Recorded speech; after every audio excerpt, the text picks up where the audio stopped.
telling it, testifying to it.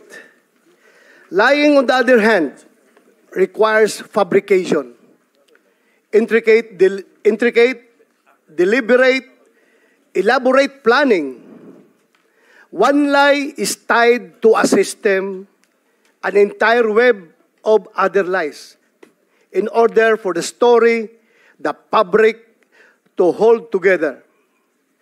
Nitong nakaraang mga araw, Mr. Chair, ako'y tinanong kung ano raw ang mga ginagawa kong preparasyon para sa pagdinig natin ngayong araw na ito. Ang sagot ko po ay wala. Sapagkat ang pagsasabi ng totoo ay hindi humihingi ng anumang espesyal na paghahanda. Ang katotohanan, bali-baligtarin man, simula sa dulo o sa gitna, ay masasabi ng malaya sa kalooban. Sasabihin naman ng iba, ganun naman pala, bakit hindi ka nalang umattend doon sa hearing ng House? My position on this too has remained the same. I do not wish to be the first to break our tradition of interparliamentary courtesy. If our counterparts in the lower house do not exercise interparliamentary courtesy, this humble representation does. But most importantly, I do not wish to be a guest of their gag show.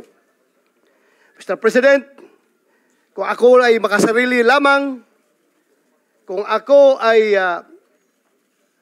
swapang na tao, unang pagtawag pa lang nila, nandoon ako mag-attend to clear myself. But because I am a member of the Senate,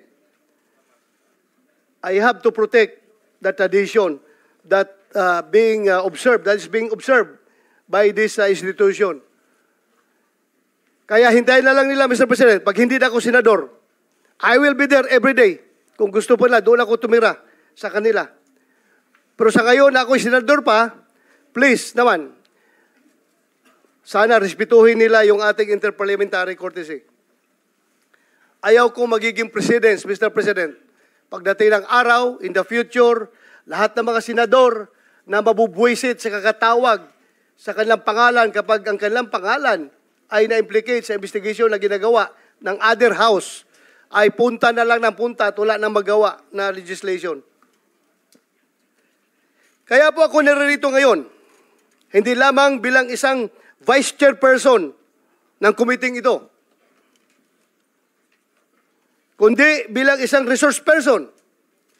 As a former PNP chief during the Duterte administration, I have been tagged multiple times as the face of the war on drugs.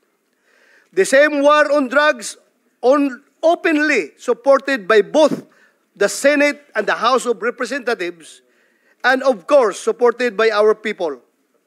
Perhaps I am one of the best persons to contribute to today's discussion.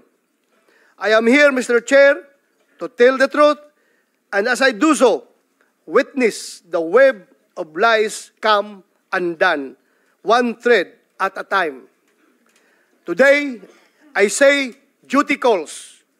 My duty to the truth and nothing but the truth. So help me God. Daghang salamat, Mr. Chair.